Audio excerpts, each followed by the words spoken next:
Voice control allows people to navigate and control their iPad using spoken commands instead of touch.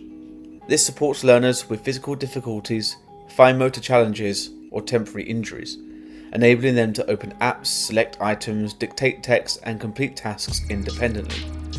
By removing the need for constant physical interaction, voice control helps pupils access learning with dignity, confidence, and reduced barriers.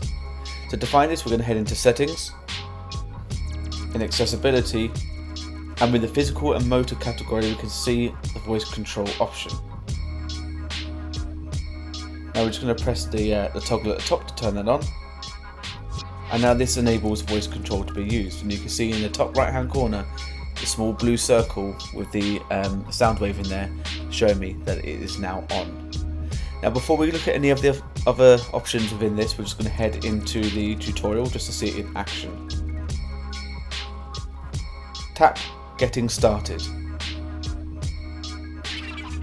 Now in this I'm going to follow the voice tutorial using my spoken commands to navigate the iPad without the need to touch. Show numbers. Tap 3. These numbers are going to be crucial in supporting us navigate the iPad with ease across all functionality, whether it's an app or if it's within the operating system itself. Tap 4. Scroll down. Scroll up. Tap 4. Swipe up. Swipe down. Tap 1. Go home. Go home. I can turn these numbers on and off depending on what I want to use it for, and I don't always need the numbers on to operate app navigation. Hide numbers. Open Keynote. Now typically I do prefer to have the numbers on there. For me the use is much more easier to navigate.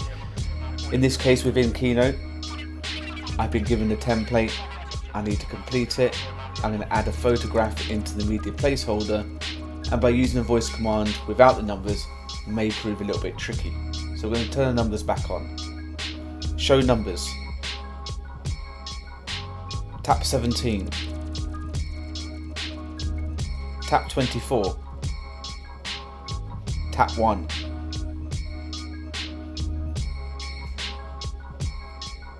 Tap 17.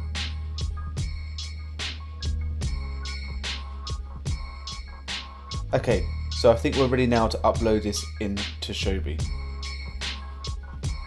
Open Shobi. Tap 22. Tap 7. Tap 13. Tap 4. Tap 10. Tap 7.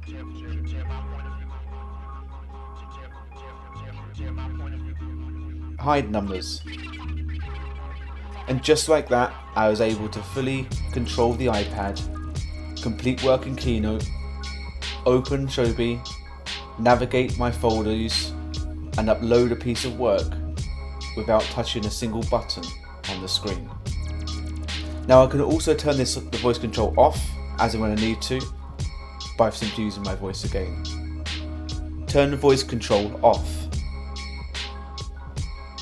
Confirm. Tap confirm. And now it's turned off and that icon in the top right hand corner has disappeared again. To turn this on, if I wanted to again hands-free, I just need to make sure I have Siri enabled. Without this, I'd have to manually go into the settings myself to toggle that on button again. But with Siri, it will allow me to turn that on. Hey Siri, turn on voice control. And just like that, voice control is open to me.